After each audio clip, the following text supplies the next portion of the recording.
Bom, boa noite a todos. Alegria estar aqui nessa casa amada. A gente estava ali relembrando, eu tenho muitas carinhas aqui de 20 anos atrás. Tem 20 anos, tá, Jana? Onde eu tive a oportunidade de estar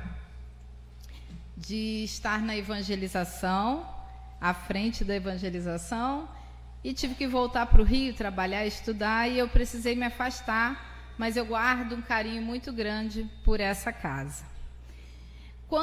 Primeiro também agradecer ao Marcelo, acho que o Marcelo não está aí, mas agradecer ao Marcelo pelo convite e o apoio do VAD, da Márcia, ele tão longe, mas dando todo o apoio logístico para que a gente pudesse estar aqui hoje.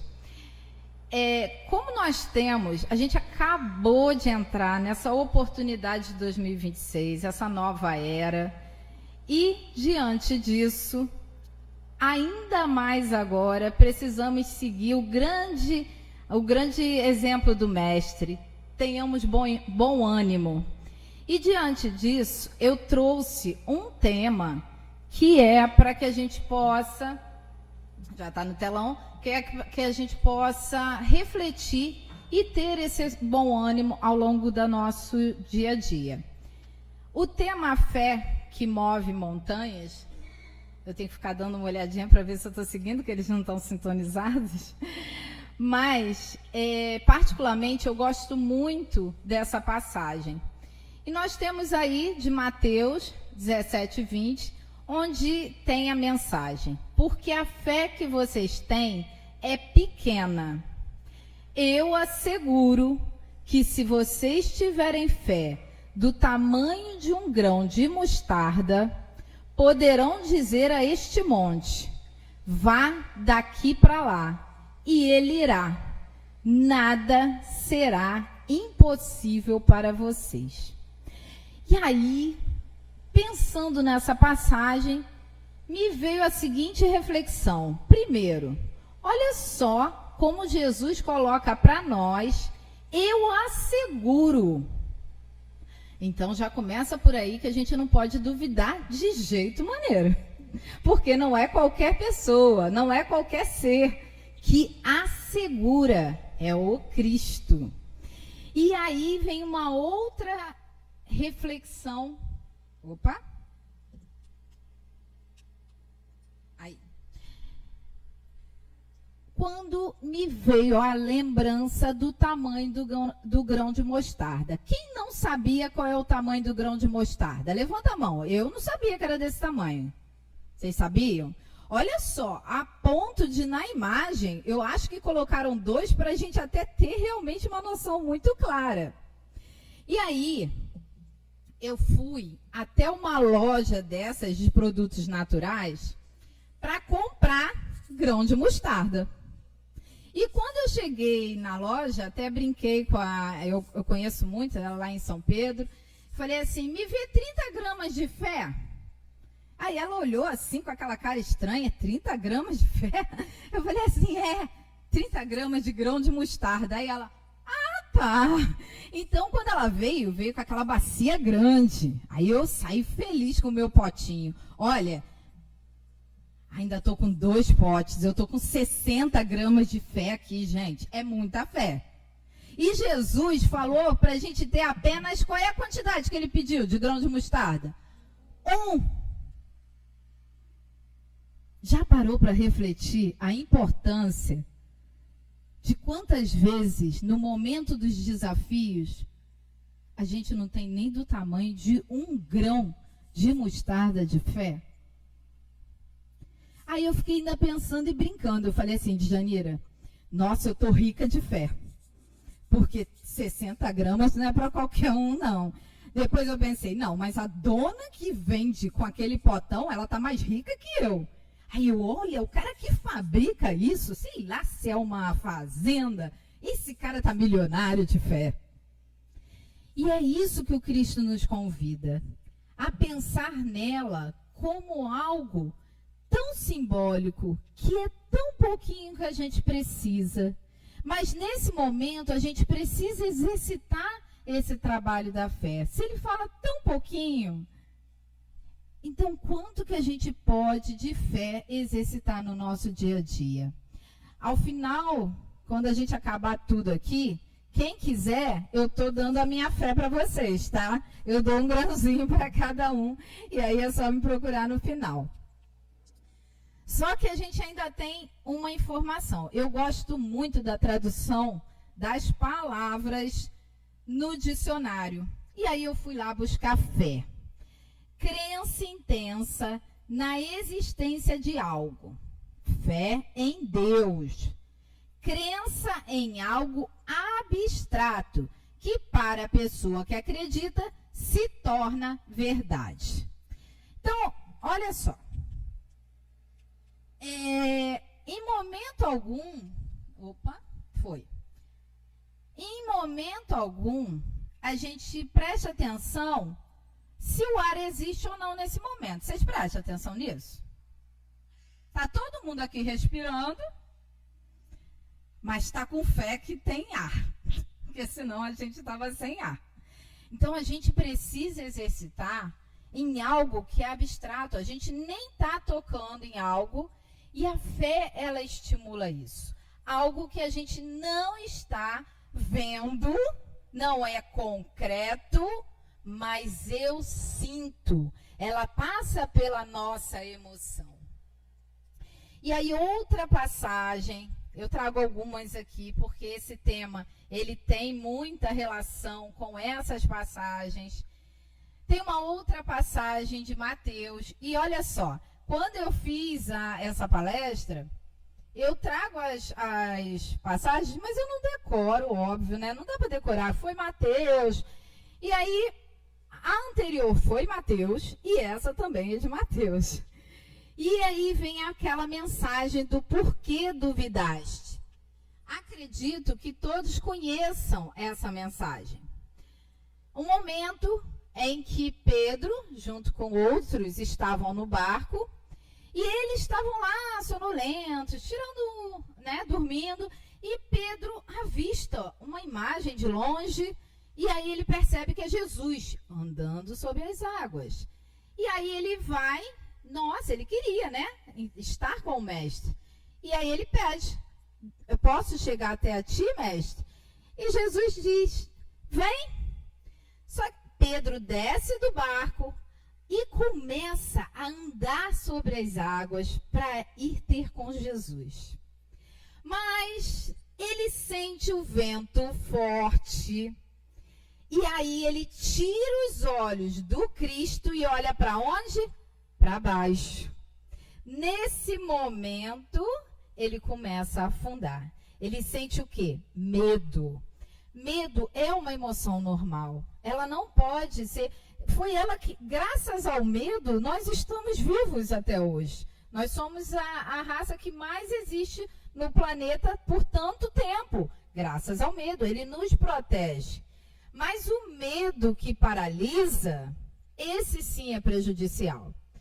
E aí ele começa a afundar. Então prestem atenção que ele tira o olhar do Cristo para olhar para aquela turbulência dali do mar e começa a afundar. E ele começa a se desesperar e ele pede ajuda ao mestre. Senhor, salve-me. Nesse momento, Jesus estende a mão, segura-o e diz, ó homem de pouca fé, por que duvidaste? Quanto de grãos de mostarda que a gente precisa ter de fé, hein? Nenhum. Pedro estava com ele ali naquele momento e por isso o Cristo começa a questioná-lo. Essa mensagem, muito conhecida por nós, é de um filósofo famoso, lançado em 1637, Penso, Logo Existe, René Descartes. É para confirmar a certeza da própria existência enquanto ser pensante. Se eu penso, logo existo. Mas nós precisamos entender, à luz da doutrina espírita, o que seria o pensamento. Então, a gente está falando da fé E a gente precisa entender que ela está ligada ao fato também do pensamento. É um sentimento e uma atitude de pensar. Mas o que seria o pensamento? No livro dos médiuns, item 7, Kardec coloca: o pensamento é um dos atributos do espírito. A possibilidade de agir sobre a matéria, de impressionar os nossos sentidos e, por conseguinte, de transmitir seu pensamento. Resulta de sua constituição fisiológica. Portanto, o pensamento é um atributo do espírito e tem força para agir sobre a matéria. O que ainda, então, se o pensamento ele tem a capacidade de agir sobre a matéria, o que ainda falta para nós encarnados usarmos essa capacidade do pensamento a favor da nossa própria vida? É isso que a gente vai trabalhar com essa música aqui que eu trouxe para vocês. Opa! Essa música, Pensamento Positivo, talvez alguns já conheçam. É uma música que a gente gosta muito na minha casa. O Grupo Espírita Francisco de Assis, em São Pedro, nós temos um coral há muito tempo. E eu aprendi, muitos aqui conhecem o Gabriel Neto, principalmente quem é da Comerge. Uma vez eu aprendi com o Neto, quando eu estava na coordenação da mocidade com ele, a importância da gente aprender a valorizar a letra das músicas espíritas. A gente não presta, a gente canta, mas a gente canta com sentimento, com o pensamento sendo trabalhado para que a gente possa exercitar isso. Então, aprofundar esse processo é muito importante para nós. E o nosso trabalho de hoje, A Fé que Move Montanhas, falando do pensamento, eu queria trazer justamente o pensamento positivo, para que a gente comece esse ano com esse tipo de pensamento. Se o pensamento é atributo do espírito e ele está a favor de nós para exercitar o nosso processo da vida, então nós vamos trabalhar. Essa música Pensamento Positivo é do grupo vocal União e Harmonia. Óbvio que eu não vou dar o desprazer de cantar para vocês, tá? Mas no final tem uma surpresinha e a gente canta juntos. E eu quero agora apenas fazer a leitura com vocês da letra da música. Então, a partir de agora, prestem atenção no detalhe e vamos ver quantas coisas saem da letra dessa música. Pense sempre em vencer. Procure se ajudar. Levante-se desta cadeira com a fé verdadeira e diga: eu vou melhorar. Tente pensar só no bem, ligando-se com o alto astral. Pensamento positivo traz o curativo para qualquer mal. Esqueça qualquer tristeza e diga: eu hei de vencer. E para sua própria surpresa, em breve irá se refazer. Faça uma prece sentida do fundo do seu coração ao Pai que nos deu a vida e ao Cristo que é nosso irmão. E uma imensa torcida, sublime e feliz como o quê? Lhe trará alegria incontida, pois todo o universo se unirá a você. Essa letra, ela traz toda uma explicação da importância desse pensamento. E é isso que a gente vai estudar com a música. Quando Jesus, logo no primeiro trecho, pense sempre em vencer, procure se ajudar, levante-se desta cadeira com a fé verdadeira. Jesus, novamente Mateus, olha a sincronicidade. Mateus era bem positivo. Jesus nessa passagem tem: pedi e se vos dará. Buscai e achareis. Opa, saiu aqui. Buscai e achareis. Batei a porta e se vos abrirá. Porquanto quem pede, recebe, e quem procura, acha, e aquele que bate à porta, abrir-se-á. O mestre sempre nos incentivou ao movimento. Pede que vou te dar. Busca e vai achar. Bate na porta que ela vai se abrir. Em nenhum momento ele falou assim, não, fica sentado aí. Eu vou entregar você, Janeira. Não levanta, não. Ele sempre trouxe para a gente a importância do movimento. De sair dessa zona que a gente chama de conforto ou de vitimismo. Por isso que pensar positivo nos auxilia a ter ânimo e levantar da cadeira. Outra passagem importante. E depois foram para Jericó, e saindo ele de Jericó com seus discípulos, ele quem? Isso aí. E uma grande multidão, Bartimeu cego, filho de Timeu, estava assentado junto do caminho mendigando. E ouvindo que era Jesus de Nazaré, começou a clamar e a dizer, Jesus, filho de Davi, tem misericórdia de mim. Ele começa a clamar. E muitos o repreendiam o cego, para que ele se calasse. Mas ele clamava cada vez mais, filho de Davi, tem misericórdia de mim. E Jesus, parando, que não perdia uma oportunidade para evangelizar, disse-lhe, me perdi aqui? E Jesus parando disse que o chamassem. E chamaram o cego dizendo-lhe, tem bom ânimo, levante-te que ele está te chamando. E ele, o cego, lançando de si a sua capa, levantou-se e foi ter com Jesus. E Jesus, fala pro cego, que queres que te faça? E o cego disse, mestre, que eu tenha vista. Prestaram atenção como que o cego, ele podia falar, não, eu preciso de um dinheiro aí para eu ter uma vida melhor. O Jesus sabia que ele era cego, todo mundo ali sabia, mas ele deixa que ele faça o movimento. O movimento é sempre de dentro para fora. E aí ele pergunta, o que você quer que eu faça? E ele está fazendo essa pergunta a cada um de nós aqui. Janira, o que você quer que eu faça? Márcia, o que você quer que eu faça? E a cada um, ele faz essa pergunta.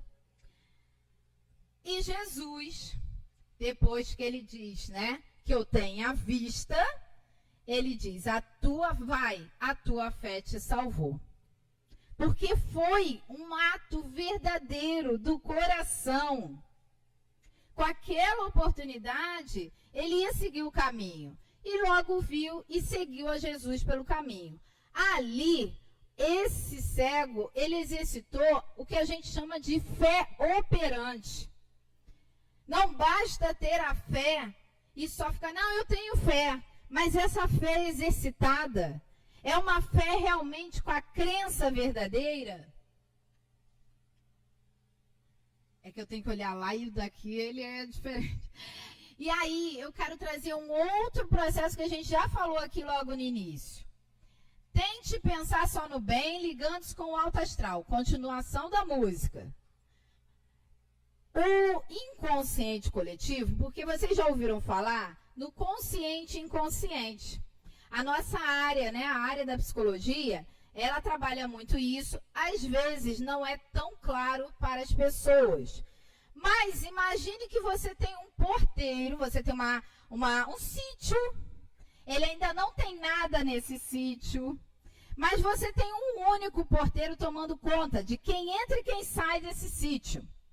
Só que lá no sítio, dentro do sítio, não tem ninguém. Então, o que você deixar passar pelo porteiro, o sítio mesmo em si não vai questionar se aquilo foi bom ou ruim.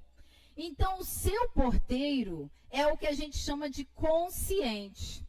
ele faz toda aquela preparação do que pode entrar ou não no seu inconsciente, que é quem domina tudo que a gente faz. Todas as nossas atitudes, reações, as coisas vão acontecendo à nossa volta e o inconsciente, ele tem um domínio muito grande. Por isso, eu brinco falando, treina bem o seu porteiro.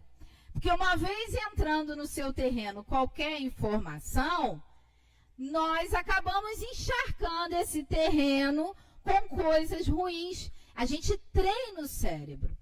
E o medo é uma das emoções mais antigas de todos nós, da humanidade. Porque assim que a humanidade ela deu início, a gente precisava ou fugir ou lutar. Então, medo é uma emoção antiga.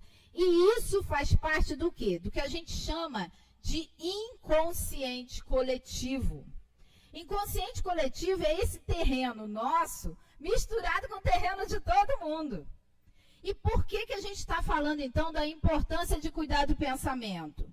Porque quando você sozinho cuida do seu terreno interno, do seu inconsciente, com bons pensamentos e vibrações, ainda que dentro de casa algumas pessoas não estejam falando a sua língua, você está ajudando a grade planetária.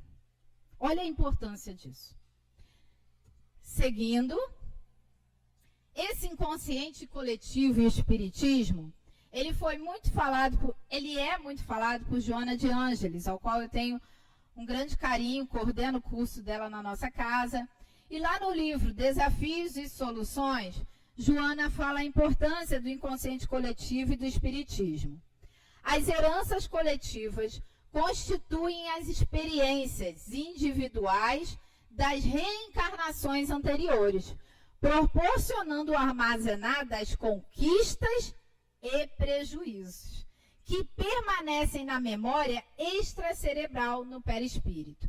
Então, não bastasse tudo que a gente carrega no nosso inconsciente. A gente já viu que pensamento é atributo do espírito. O corpinho vai embora e isso tudo que você armazenou está ali e vai junto com esse espírito, com essa alma. E aí eu pergunto a vocês, quando a gente vê toda essa parte do inconsciente, por exemplo, o medo e tantas outras emoções, de situações, nós não podemos ficar presos a isso. Nós precisamos exercitar a autoinformação, o autodesenvolvimento. Por isso o conhecimento é tão importante. Por isso o autoconhecimento é tão importante. Para quê? Para que a gente consiga avaliar todo esse processo. Mas, Mônica, como que nós podemos, então, como diz ali a letra da música, exercitar? Porque a letra da música fala, tentar pensar só no bem, ligando-se com o alto astral. É fácil? É fácil? Não é, né? Mas é impossível? Não. Porque em vários momentos dessa existência, a gente já passou por essas duas partes. Entre pensar coisas boas e pensar coisas que não são boas. Faz parte da nossa construção humana. O que acontece é o que nós fazemos com isso e a quantidade de vezes que nós fazemos. Então, alguns exemplos que eu trouxe aqui para treinar o nosso cérebro. Primeiro, acolha suas emoções. A primeira coisa que a gente tem que fazer é acolher nossas emoções. Nós temos todas elas. Quem assistiu Divertidamente, quem não assistiu, fica de indicação. Divertidamente 1 e depois o 2. Ele fala muito sobre as emoções primárias no 1, depois que ele aumenta essas emoções, mas fala muito sobre isso. Nós temos que entender que todas essas emoções, faz parte do nosso pacote. Então, acolha a sua emoção. É tristeza? Não nega, não deixa ela de lado. As pessoas otimistas, elas aprendem a lidar melhor com todas as suas emoções. Não é porque ela está triste e ela está para baixo que ela não é uma pessoa otimista. Ela sabe acolher, peraí, eu estou triste. O que eu vou fazer com essa tristeza? O que ela quer me ensinar? Uma outra importância para que a gente possa tratar é traga o foco para a solução e não para o problema. Tem muitas pessoas que ficam sentadas no problema. E a gente até chama isso de vitimismo. Nossa, tá isso, tá ruim, tá ruim, tá ruim, tá. E o que eu vou fazer? Isso tem o poder de ação sobre isso? Qual é o meu limite, o meu raio de ação sobre isso? Outra questão importante para treinar o nosso cérebro. Eu amo essa frase e eu vou deixar de dever de casa. Antes de dormir, nem precisa falar alto, tá, de janeiro? É só fazer a seguinte pergunta, antes de dormir, tá, gente? Coloca o celular para despertar, porque o cérebro ele precisa de repetição. Qual foi a melhor parte do meu dia? Qual foi a melhor parte do meu dia? Pensa até antes de chegar. Eu, com certeza, do jeito que eu fiz a pergunta, o teu cérebro já fez uma varredura. Essa é a capacidade linda do nosso cérebro. Ele está preparado para te ajudar, mas você precisa contribuir. E olha só, uma pergunta como essa, sabe o que ela faz diariamente? Ela te ajuda a enxergar mais coisas maravilhosas durante o dia. Porque como o cérebro funciona? Ele faz por repetição. Se a Mônica está perguntando isso, ela quer saber mais coisas boas durante o dia. Então, eu vou pesquisar mais coisas boas.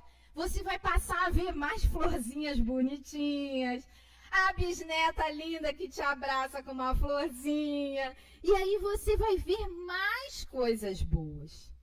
Porque, infelizmente, mídias e outras coisas, elas não contribuem. E a gente precisa encharcar isso com a nossa potencialidade. Essa pergunta, qual foi a melhor parte do meu dia, não está dizendo se ele foi bom ou ruim. Esquece isso. Ele está perguntando a melhor parte. Por exemplo, no dia que meu pai desencarnou, não foi um dia bom.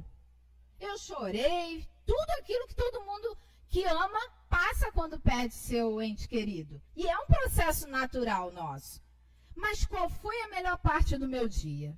Receber o abraço das pessoas que estavam ali. Percebe? Não é saber se o seu dia foi bom ou ruim.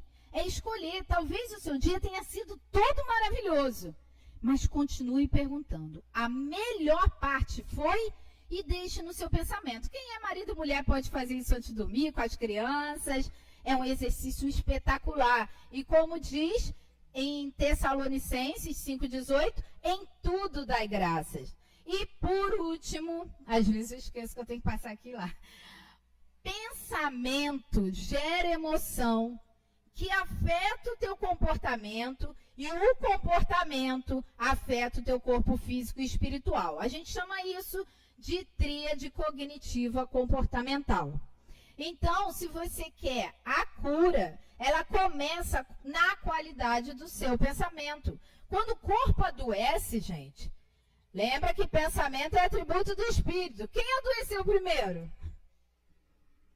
E um pensamento que está adoecido não vai ficar bom. Eu costumo até brincar, às vezes, por exemplo, apareceu a gripe. Opa, eu já falo assim, meu corpo é saudável, gripe, pode ir embora.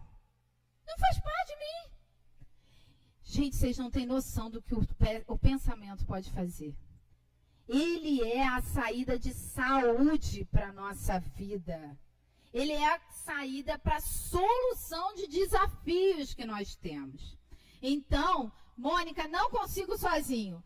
Avalie ajuda. Procure, já vi que tem psicólogo aqui na casa, me assistindo, amigos também de profissão. Procure ajuda. A gente precisa limpar aquele terreno encharcado que o porteiro, muitas das vezes dormindo, encheu, tá? E aí, seguindo mais um pouquinho, eu vou fazer uma perguntinha a vocês, continuando a mensagem. A gente já falou que tentar pensar só no bem é desafiador, né? Mas já aprendemos também que pensar só no bem é positivo, não é positivo? Aprendemos, não aprendemos? Que temos cuidado do pensamento?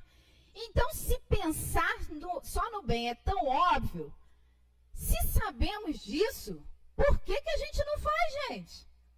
Por quê? E aí, Jorge Elahá, maravilhoso, né? Ele uma vez, numa das palestras, todas elas são maravilhosas, mas ele fez uma daquelas brincadeirinhas de uma frase antiga que a gente conhece.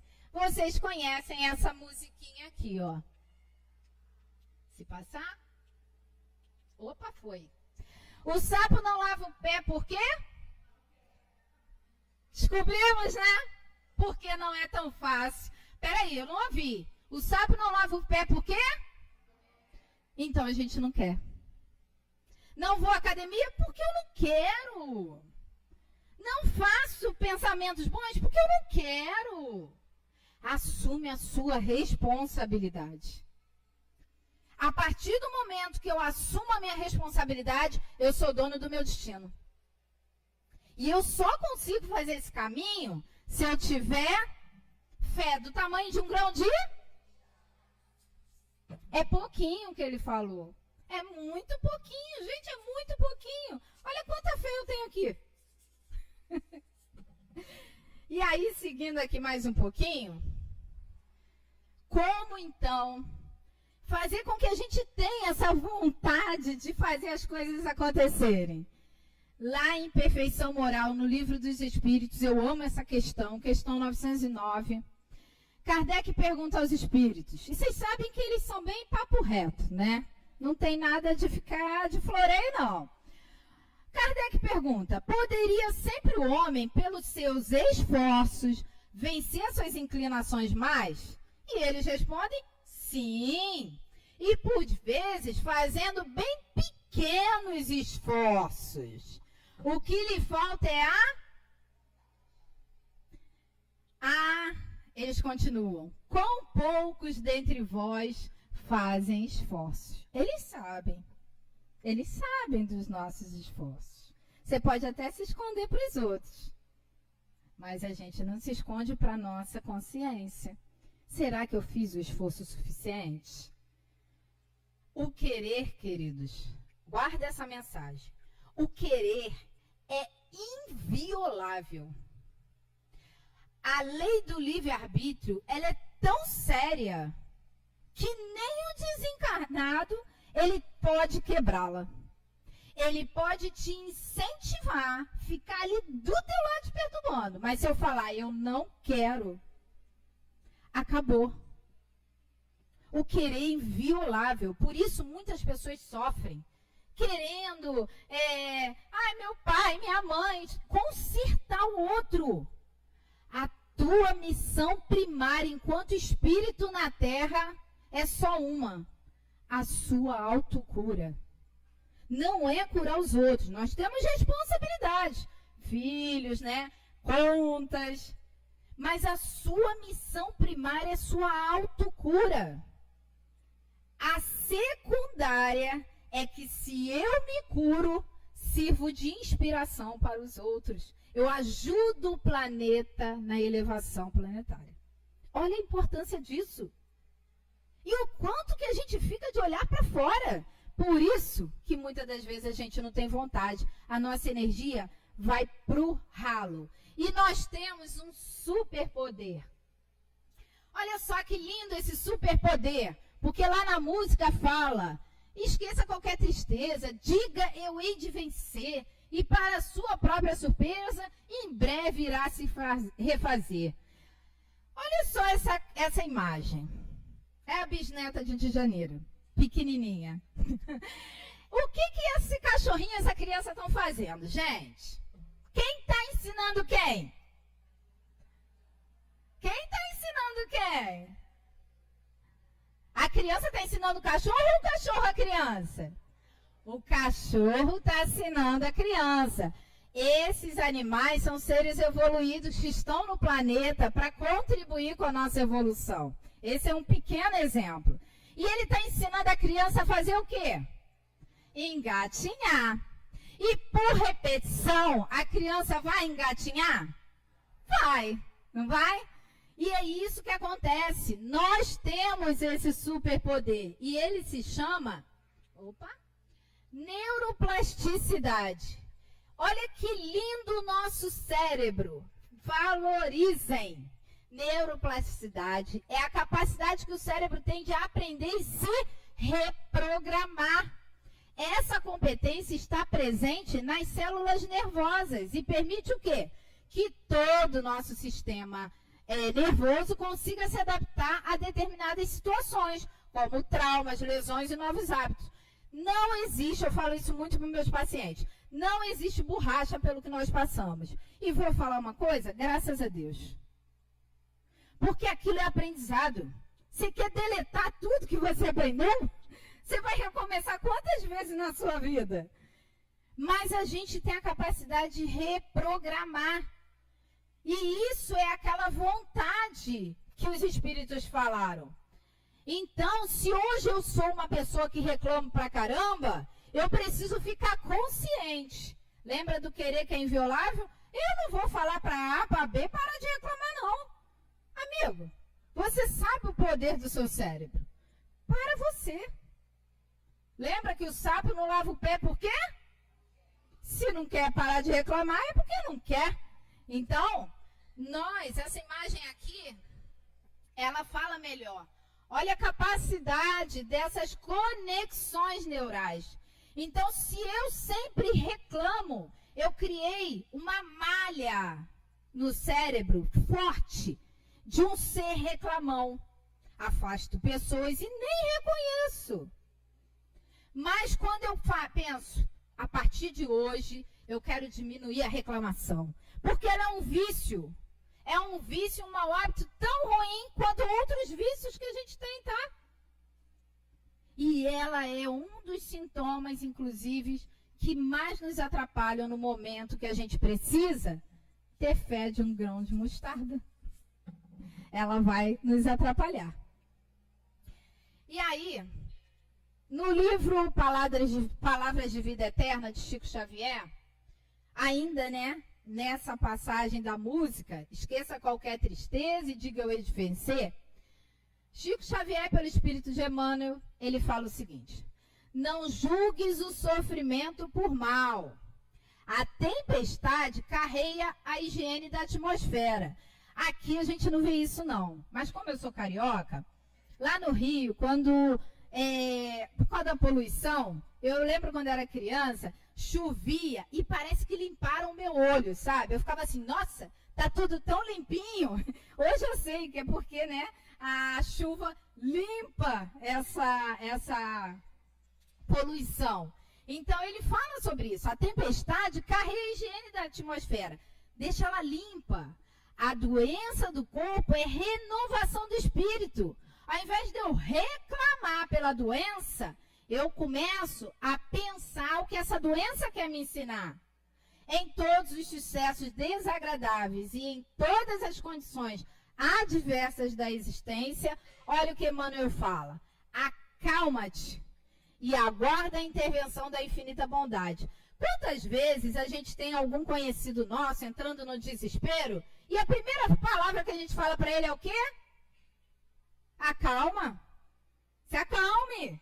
Mas quando a gente entra em desespero, a gente faz isso? Mas a gente ensina. A gente fala para o outro, se acalma. Mas e você, se acalma nos momentos mais desafiadores? Disse Jesus, mas o Pai que está em mim é quem faz as obras. Olha aí novamente, eu tenho a fé de um grão de mostarda. Eu acredito que aquilo tudo que eu estou passando tem algo que eu preciso realmente passar. Gente, ninguém é vítima de nada, não. A gente escolheu tudo. O Criador está igualmente na criação. Diante do nevoeiro, não condenes as trevas. Acende a luz do serviço e espera por Deus. Só que essa espera, eu trouxe aqui Mário Sérgio Cortella, é um filósofo muito conhecido nosso, maravilhoso. Já assisti várias palestras dele. Como Emmanuel falou, espera, né? Opa! Achei que tinha tirado aqui. Como Emmanuel falou, espera por Deus, parece que eu quero ficar deitada em berço esplêndido e deixar. Eu vou largar na mão de Deus. Não faça isso. E aí, Mário Sérgio Cortella fala a explicação do espera e esperança. Tem que ter esperança ativa. Aquela que é do verbo esperançar, não do verbo esperar. O verbo esperar é aquele que aguarda. Fico sentado, aguardando que a providência divina... Enquanto o verbo esperançar é aquele que busca, que procura, que vai atrás. Mônica, mas eu já estou no sofrimento. Vai esperançar e não esperar. Vai buscar recursos, vai buscar o passe, vai buscar uma palavra edificante. Você abriu o Minuto de Sabedoria, já tem uma mensagem ali pronta para você. É o verbo esperançar e não esperar. Quem é que não lembra dessa imagem que nós vimos no nosso lar, onde André Luiz, assim que ele desencarna e ele está naquele processo de sofrimento, André Luiz consegue fazer algo importante que está na letra dessa música. Ó, faça uma prece sentida do fundo do seu coração. Ele só conseguiu o resgate porque a prece foi sincera e do coração. E muitos... Gente, a espiritualidade, a gente precisa berrar, nem precisa fazer qualquer culto, ele está o tempo todo ali, todo para ajudar. Janira, fala, Janira. Estou aqui, eles querem trabalhar a nosso favor. E a espiritualidade, ela é alegre. Não tem ninguém sisudo dos espíritos bons. Eles são bondosos e felizes e alegres. E é isso que a gente tem que despertar em nós. E aí, ele fez uma prece sentida. No Livro dos Espíritos, questão 658, Kardec fala: a prece é agradável a Deus quando é dita com fé, fervor e sinceridade.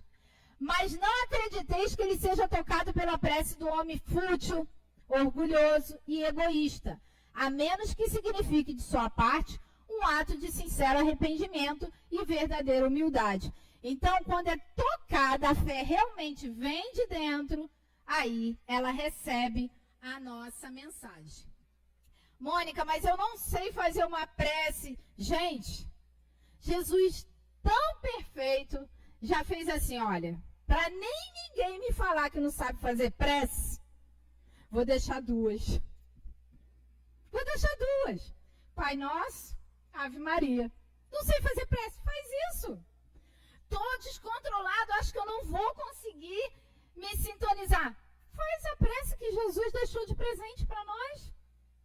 Mas faça uma prece sentida do fundo do seu coração ao Pai que nos deu a vida e ao Cristo que é nosso irmão. Eu gosto muito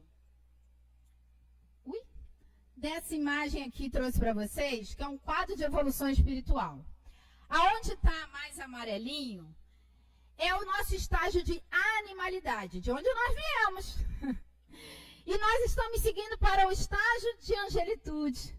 Quanto menos animalidade, mais vai aumentando nossa capacidade de angelitude.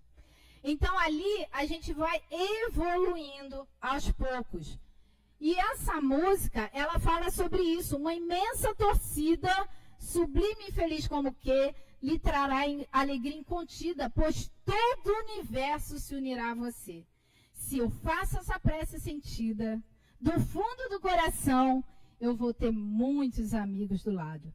Ah, Mônica, mas não aconteceu do jeito que eu queria. Eu te garanto que está acontecendo do jeito que nós precisamos.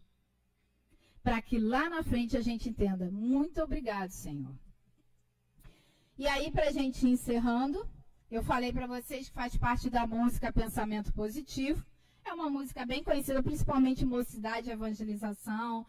E eu amo demais. É do União e Harmonia. Lá em Letras Espíritas, eles colocam a explicação dessas músicas. Olha a importância que a gente tem que dar para esses irmãos queridos que trouxeram as músicas para nós. E aí eles falam o seguinte: a música, essa música, Pensamento Positivo de União e Harmonia, é uma celebração da fé e da força interior que cada indivíduo possui para superar as adversidades. A letra incentiva a prática do pensamento positivo como um meio de alcançar a cura e a melhoria pessoal.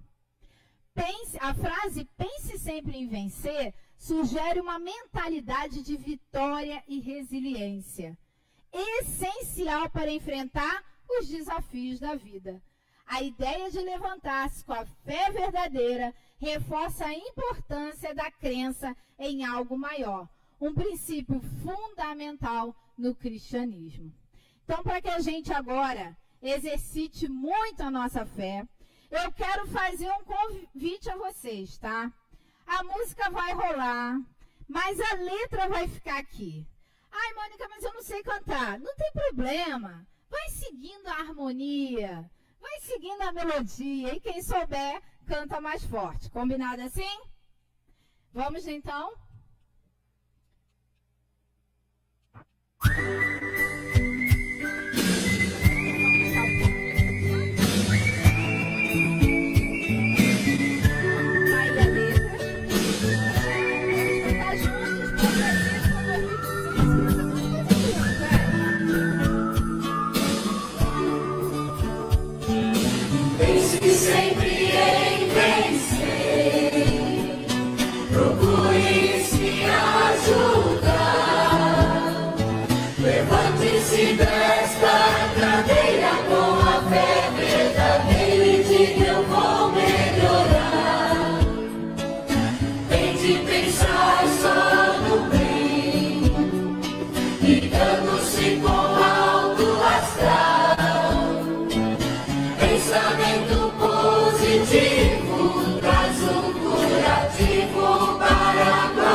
Então,